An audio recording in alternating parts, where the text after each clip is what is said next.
tax laws that's expected to commence by January 1st. Let's go into some issues with regard to these laws. Now, I'm being joined in the studio by Dr. Chibuzo Okereke. He is a public policy analyst. He's also the legislative governance expert. He joins me right here in the studio. Good morning, Dr. Chibuzo. Thank you. Good morning. All right. And also later on the show, we'll expect Dr. Sam Omale, who's the president and CEO of Global Network, to join us virtually from London. But let's start from the studio here now. You listen to Nigerians there, I mean, expressing concerns. Let me get your reaction to what they are saying. They are worried with regards to this law, a lack of information, probably.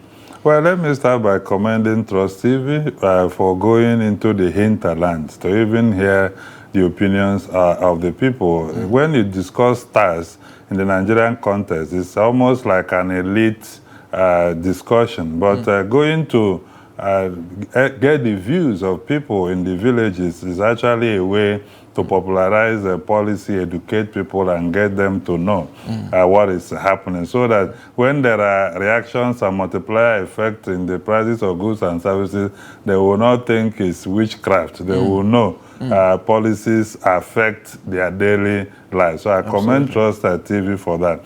On the issue of the tax regime, as you know, government have responsibilities towards the people.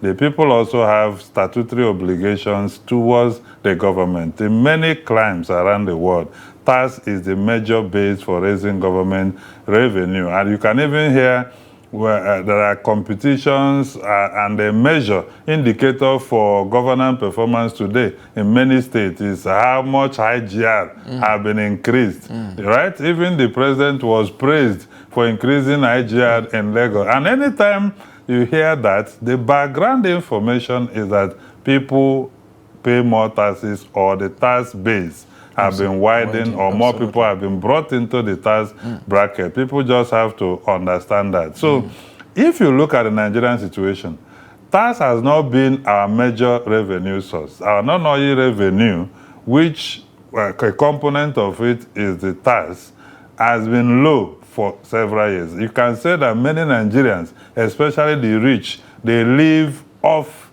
the system. And because we have oil, we appear to have abandoned that particular aspect. And also because the people, as you heard one of the respondents, that what are government doing with these resources? So the people believe that the resources being controlled by government is being misappropriated. So they should even be misappropriating the oil money, since we can't hold them accountable. But when it comes to us bringing our own money to give you to add to the misappropriated volume, that we are not going to do that. And this is the reason the tax system has been in comatose. So this administration is now saying we can rework that and get people to pay a fair deal of tax. But the responsibility now comes on them too, because you see, it's different from the other time when a common resources from the oil were being mismanaged. If anybody tries to mismanage funds from the burden of tax on the people, it's going to be a different thing. So this tax regime, as it aims to increase our revenue sources, it will also place accountability burden on the government and potential crisis and revolution by the people, because they are now burdened and they must get social amenities for the new taxes they are paying. But actually, you know, we are shouting about January 1st. Taxes are done on preceding year basis or preceding month basis, depending on the type of tax. So it's not as if when we reach January 1st, there is going to be something happening in Nigeria. It's still, our economy is still up to 70% informal, right? So most of our people, yes, they will get multiplier effect, impact on prices of goods, which will in turn affect them in a way. But it's not as if their monies will now be taken, as tax, because we still have not addressed the high volume informal sector, lack of coordinated data system in the Nigerian state. So it's going to take a while in this process. But I'll speak to the issue of the National Assembly, as we make progress. Certainly, but before we go to the National Assembly, but some are saying that, like you heard there, it's just like putting the cart before the horse. Some are saying government should provide the basic amenities first. But as it is now, many Nigerians provide their own basic amenities, water, lights, security, and so many of that. These are the responsibility of government. Government is not doing that, but yet they want to take money from the people. Yeah, so I agree with you. Unfortunately, it's actually a concept in political science known as state exit, where the people have completely severed from government. And we have been watching this over the years. Water, like you mentioned, if you go to every estate in Abuja, they all have their own water, they have their own security, they have their own, developers are doing the road, and individuals are paying the infrastructure for it. So that is not supposed to be the situation. So I agree that government need to step in and bridge the existential gap between the role they are supposed to play and what they demand of the people, especially in this new regime, because actually the only way to stimulate this new tax regime to produce right results is for government to step in to play their own role of providing basic social amenities and infrastructure. If that doesn't happen, it's going to be, a tug of war. If you decide to use technology and take the money by force, over time you will see the amount of crisis and confusion is going to cause. So it is not right that some people in this country have lived in their villages for 100 years. They don't have school there. They trek kilometers away to go to basic school. They don't know the year their road will be graded, not to talk about construction. So, because there is no system that has plotted the roads in Nigeria and scheduled it for construction, and somebody can say, oh, our road is scheduled for 2030, these roads, and then that responsibility must also be cascaded, because when we discuss as if Nigeria is made up of only federal government. It's not. We have the federal, the state, and the local government. So every tier of government must play critical role in infrastructure provision before, we can. And it's important for us to stimulate that. Yes, government needs money to do this thing the people are saying. So it's a trust gap issue. Who should do first? We don't trust you because you have failed us over the years. So we need you to do yours before we respond. Even if waste management, anything you talk about has been privatized. Public things are now so private. Somebody we were discussing and the person raised the important issue, which most of us have experienced.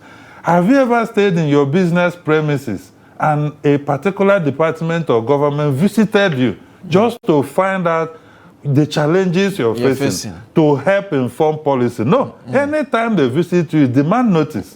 And it's a threat. So, the government need to change strategy, in terms of how we engage. Don't stay and assume, oh, Nigerians are difficult people. They need a very tough hand to deal with them. All those characterizations are caused by distrust. And we can manage distrust by caring more, having a government department that go to small businesses. You already have data that they fail in the first 3 to 5 years. What are those issues? How can we comment? If there are government intervention, it should not just be political intervention that is more on air. It should be targeted and having people go to real people to find out the kind of intervention that can be designed and meet their goals. Indeed, very, very important point that you made there. Let me bring in Dr. Omale now into the conversation. Dr. Omale, good morning. Now, if you can hear me, let me get your reaction to the tax laws that will, the implementation is just a few days away. And of course, there's a lot of apprehension back home here. Where you are in London, you understand how tax are being managed. And of course, the social amenities that the people enjoyed. Do you think in Nigeria case, we are putting the cart before the horse? Definitely so. You can hear me, right? Go ahead, sir. We can hear you. Okay. Yeah, the people in Bauchi actually have set the tone for my conversation. Because, and just as we've just said, Nigeria always will have problem with prioritization of things. We lack the ability to put the first thing first. And we're bringing this sophisticated tax law copied from Britain and tweeted with here and there and imposed on Nigeria without, first of all, like the people in Bauchi said, putting the infrastructural decay in order. We have enough revenue, as a gentleman in the studio said. We have another source. Our major source of income has been oil and other things. That source of money, that source of our wealth, should have been able to develop our infrastructural deficit. Now, taxes come from production. Production comes from enabling environment. Is there an enabling environment that will allow business to thrive? I don't think so. What about the issue, the social issues of corruption, indiscipline, and lack of patriotism? The people that are stealing the national wealth are not patriotic. They are indisciplined. Lack of accountability. Nobody accounts for anything. The national treasurer, the former director general of whatever it's called, the minister of, stole billions of naira. He's working free. So the problem is, why are we allowing insecurity? Chinese nationals and other foreigners are in Zamfara, in our bushes, funding insecurity to mine our resources. So there are these loopholes of sources of our funding that have been neglected, and now this sophisticated, refined tax law is imposed on Nigerians. That's my problem. We should prioritize. We should prioritize before putting this kind of thing in place. You cannot tax from the thin air. All right.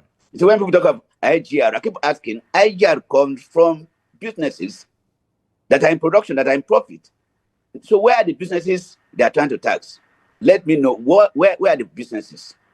So for me, certain things ought to be put in place before all of these sophisticated tax mechanics are put in place. But do you see the gaps, I mean, in terms of trust between the people and the government, as part of the reason why there is so much apprehension? The trust issue? Of course. I mean, there's trust deficit right away. For example, they just stated, I mean, I saw one gentleman on television who was discussing that the bill that was debated and passed at the Senate is not the same thing as the one that was gazetted. Has government appropriately addressed that to the public and allayed our fears? I don't think they've done a good job on that. So there's a trust deficit. Now, there's a disconnect between the lifestyle of the government officials, the lawmakers, the governors and all that, and the rest of us. These people live in luxury, and we, the people, are left in penury. So that is something that the government should be addressing. In developed countries, government officials don't live differently from the rest of us. My MP lives very close to me here. Everybody will live the same area. My MP, my prime minister, entered the public train. His children go to public schools. Hospitals, we go to the same hospitals. All right. You know, so that's the issue. But Nigeria, there's this gap, there's this there and us. And until that is resolved, nobody will trust government in Nigeria. And that's where the issue is, not bringing this sophisticated tax bill on us.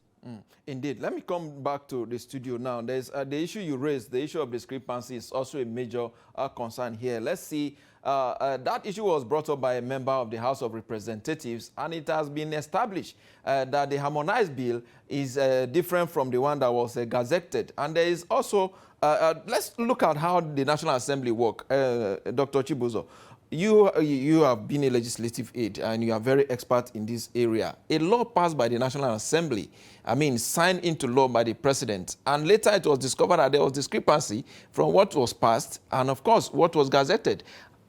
How do we, address this? Is it legal in law? What does Section 58 say? So there are a number of issues we need to establish. First of all, broadly speaking, there are two types of bills, executive bill and members bill. In this case, the tax reform law was an executive bill, which was sponsored in the Senate and the House of Representatives. Under the Constitution, the House of Rep and the Senate must pass a single law. They will not pass different things. Each a single version of a law.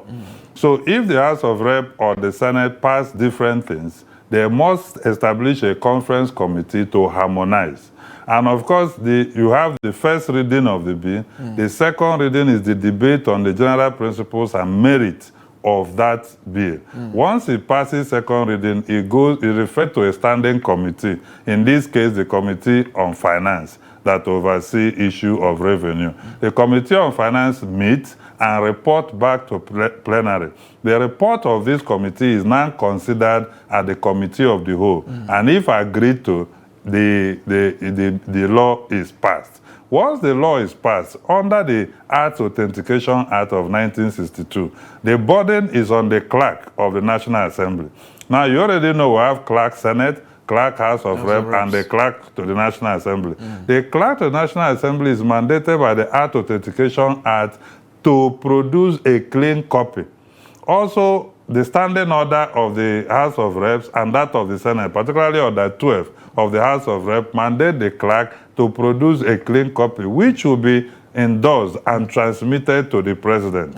So once the president receives it and indicates under Section 58 he wants to give assent, he signs the law and is returned for gazetting and enrollment in Supreme Court. So when you have this type of discrepancy, the Legislative Houses Powers and Privileges Act, Section 18, criminalizes publication of false law. So or making any kind of insertions. So it's a criminal matter. It's not an ordinary cross-referencing or clerical administrative issues. No. If it is established. Now, to establish this, when the honorable gentleman in the House of Rep raised a point of privilege, that his privilege has been breached, having noticed that a gazetted law is different from what was passed in the National Assembly.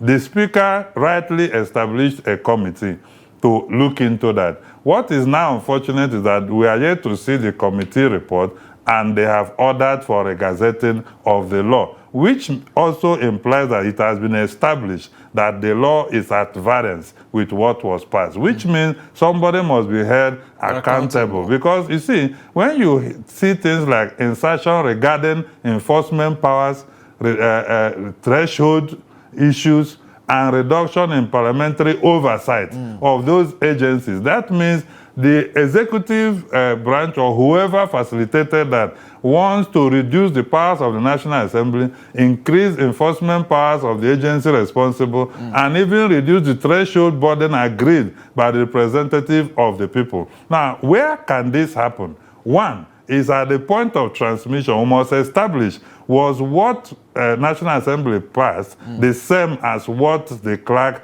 transmitted to the president?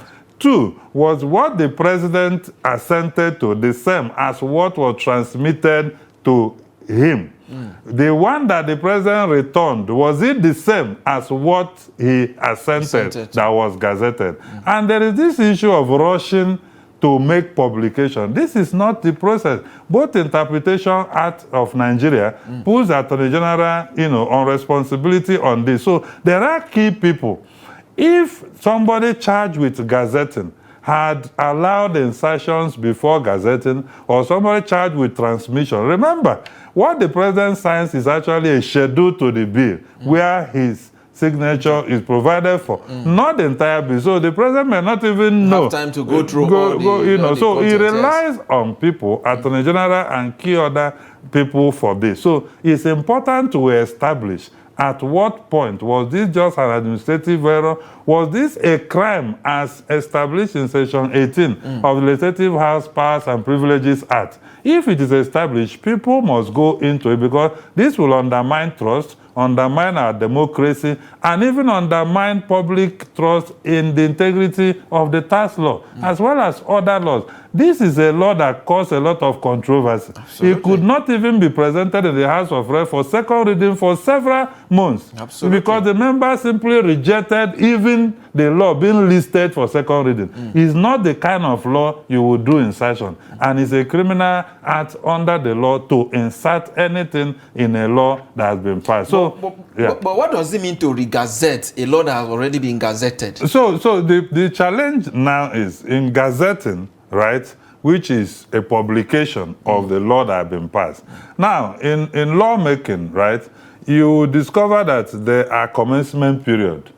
As at today, the commencement period for that law is January. Other laws that don't have commencement period that are futuristic, on the day the president assented to it, it becomes the active date for implementation, right? So maybe that is what they are trying to explore, that since the law has not come into fusion and error has been observed, we need to re-gazette the correct thing administratively, since gazetting does not impute, insert, or change. It's just publication, right? But even at that, since you have noticed that something was gazetted wrongly, you need to establish the motive, especially, you remember when we draft laws, beyond the sections and clauses, you also number every section. So you 1, 2, 3 to the last. So so that nobody can bring in what does not exist. So in the schedule you can have that this law contains also number of sections, and this law has also number of provisions, and if there is any provision that have sub provisions, it is all numbered and stated there. So it's not something that somebody can tamper with without a motive, especially when they observe insertions border on enforcement powers, border on threshold, border on parliamentary oversight. Every agency must be accountable to the National Assembly that passed the law. The only two bodies, National Assembly under Section 4, has that responsibility to make laws. The only other arm of government is the court through judicial pronouncement, which is a secondary lawmaking. The other one is the executive, but as a subsidiary legislation, like executive orders, which is only made pursuant to existing law to give effect, not a new law. So this must be investigated and the motive established and the culprits prosecuted accordingly. All right, let me bring in Dr. Omale now.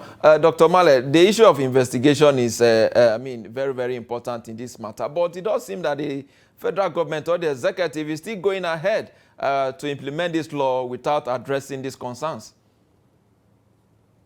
That's where the problem is. That's why the people don't trust government. This is the problem. An issue has been raised, it has not been dealt with, and you want to push this act, this law, on the throat, into the throat of the Nigerian people. That's the problem. I've also said from the beginning that the key issue in Nigeria is lack of accountability, weakness in our institutions. Like the honorable gentleman was saying, those people who are bringing these laws, who are trying to weaken the power of oversight, are trying to take laws into their hands so that they can manipulate the way they want. Who are these responsible for this kind of behavior? Also, there's no patriotism. So the whole game is about we and them, and the people should fight for it. This should have gone ahead without this issue being cleared. We have so many issues in Nigeria hanging like that. So many probes, so many EFCC actions hanging all over the place. And we're moving on as if nothing's happening. Look, until we clear these things, Nigeria will just be going round and round. We are going nowhere. Indeed. Talking about going round and round. Let me come back to Dr. Chibuzo as well. Do you think the National Assembly brought this upon itself? I mean, a lot of Nigerians have criticized this 10th Assembly especially for not providing proper oversight on the executive. Well, I think that even oversight is not easy in the Nigerian climate. That is, a fact. We pander to ethnicity, to religion, to a lot of mundane issues that impact on the character and the ability of institutions to perform, their role. If you watch, I don't even know whether they are following the art authentication Act of 1962 that requires the president to sign a law, and it will have 3 duplicate copies.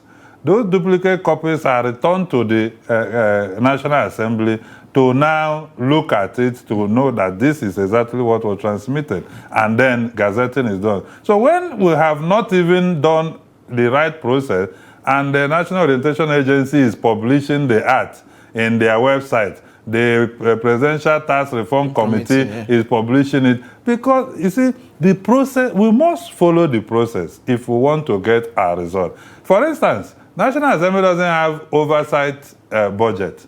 The way that the gentleman from the U.S. Congress flew into Nigeria with support of the President of America to come and conduct oversight in Benue and other places, can you have that in Nigeria? Which president or governor wants to support a committee in National Assembly to go and investigate anything? In the 9th Assembly, National Assembly was probing the abandonment of over 3,000 projects in the NDDC, costing trillions of naira, right?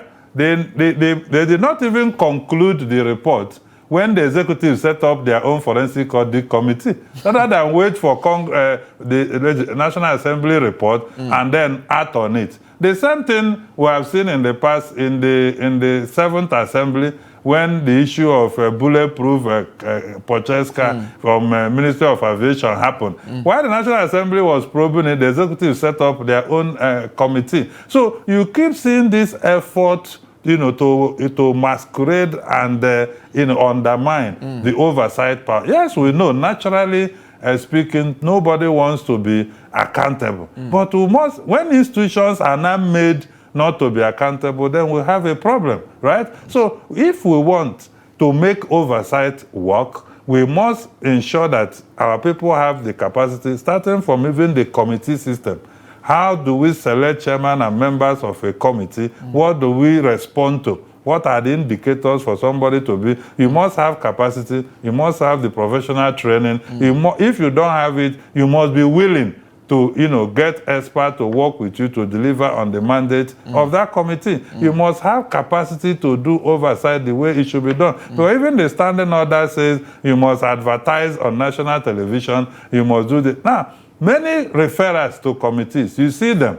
After 1 month, somebody will bring a motion to receive the referrals that the committee have not turned in their report and send it to committee of the whole and pass it. And when that happens, it means the public hearing, where the public should have come, or expert to make input in the proposed law, will not happen. So committees get referral, but they don't have resources to conduct, public hearing in the way it should be done. It is only maybe Constitutional Review Committee, Electoral Act Committee, where there are multiple stakeholder interests who can fund the process. Many other critical committees. In a way, the National Assembly is handicapped. Of course, they are handicapped in the, constitutionally speaking, they are empowered. But the resource, right, to do so, there are things we can't be talking about here, but I can tell you, out of over 200 and something committees in both the Senate and House of Reps, how many of them have committee hearing room where they meet?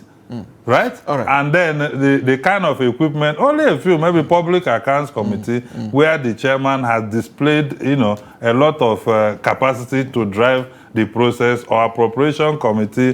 These are people who have, statutory hearing room. Most people can't even schedule meetings because there are no venues to do so, to investigate anything. So we have to make sure we address some of these issues because they are very critical. Indeed, it's very, very critical because National Assembly is the bastion of democracy. Once they are off, then there's no more democracy. Dr. Omale, you are a politician yourself. Looking at what is happening to the National Assembly, a lot of people are saying that the National Assembly play into the hands of the executive by acting, as Nigeria would say, as a rubber stamp to whatever the executive say. They are more like an extension of the executive. That is what some people call them, especially the 10th Assembly. Do you think they actually deserve what they are getting now, being disrespected in a way by the executive? Definitely, I don't have sympathy for them at all. See, the people, the place you copy this from, put in place structures, responsibilities.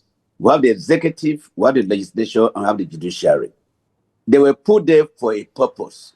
They were put there to carry oversight or protect people from the excesses of the others.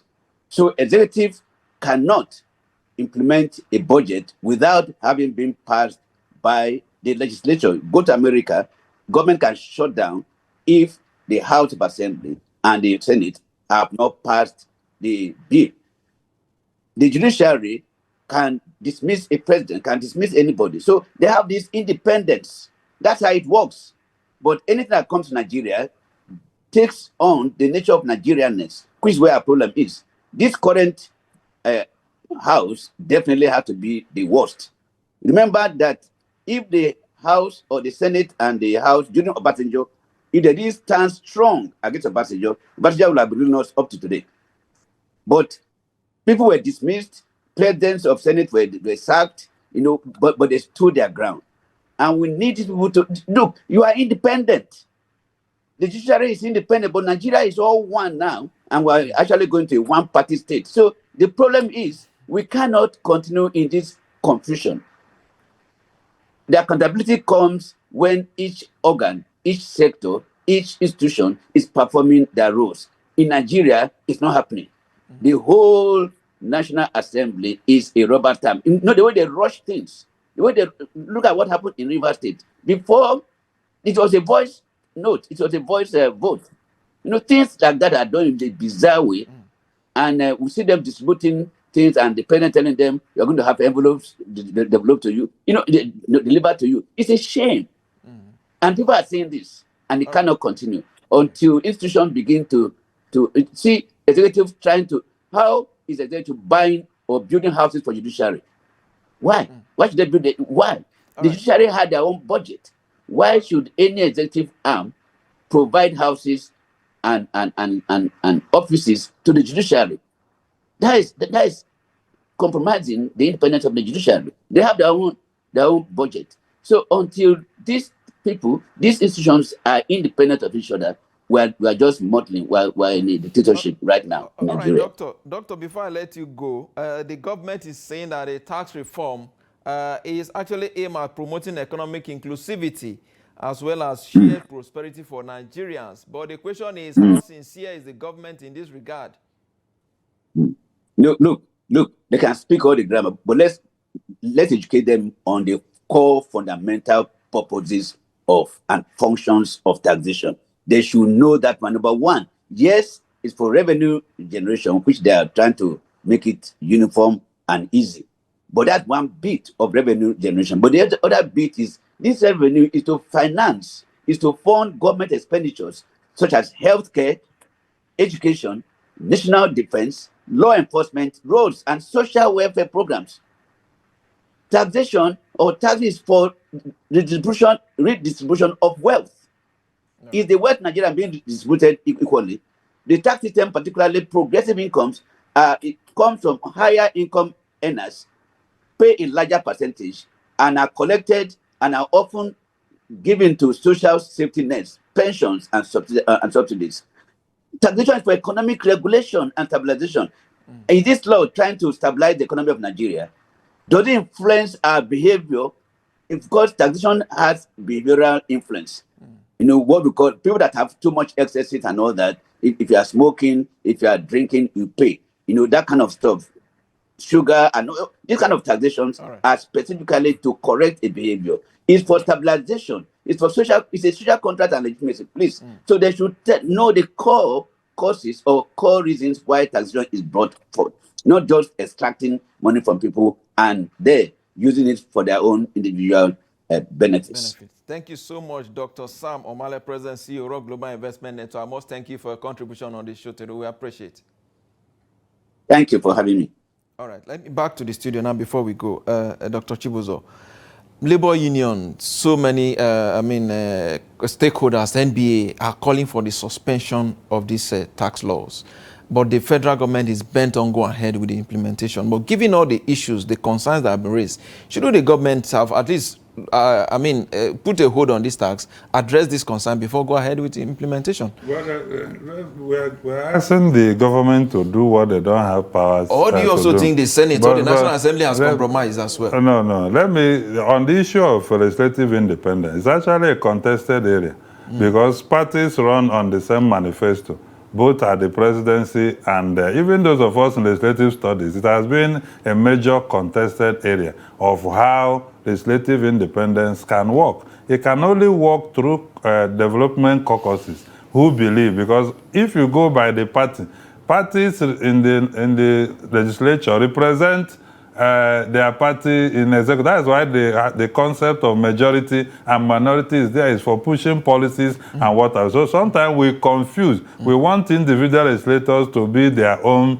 man or woman and support. It doesn't work that way, but we will leave that and discuss it later. Now, the president does not have power to suspend the law. This is what, except we are trying to live constitutional democracy and then establish a monarchical one. Right? The only thing that can happen right now is either maybe a court of law says so, and somebody of locus must approach that court to say, in the light of XYZ, right, we have to suspend this. Or the National Assembly, amends the law, or repeals and reenact it, or amends critical areas, right? But all these things, because the law has not commencement date is still 1st of January. So as of today, that law is not a law because it cannot be applied anywhere in Nigeria, which is why I felt, since the legislature is now exploring that window to say, okay, under the Arts Authentication Law of Nigeria, let us re-gazette the proper thing. But in doing so, to build confidence, they must establish to the public what led to gazetting of a wrong one or one that allegedly had critical insertions. That will help to build confidence. That will help to also, they must formally receive the committee report which the House set. And remember, it's not a House of Rep matter alone, because we run a bicameral legislature where the two chambers must agree on one thing for any law to be passed. So whatever resolution reached in the House must also be reached in the Senate. So the Senate have not told us that they asked for a gazetting. I'm not, except they said it, I didn't know. It had to be a joint resolution. Now, legislature is not executive. So neither the Speaker nor the Senate President can order anything without resolution of the House. So it's either they call emergency session to have a joint resolution to say, regazette the correct thing, why because this law is important to the country, why we establish what has happened. You understand? Right. Without that, the executive is a single arm government where the president can order things. In the legislature, it's a collegial arm where collective decision-making happens. So one person or their leadership cannot give directive without that directive being supported by resolution of the entire House. Yeah. All right, quite a lot need to be done in this regard, and of course, this conversation will continue even after the implementation of this reform commence there as well. Thank you so much, Dr. Chibuzo Okereke, legislative governance expert, public policy analyst. I appreciate your time on business. Thank you for having me. Thank you so much. With that, it's a wrap on this show today. We'll be back here again tomorrow. I am Yusuf Akogu.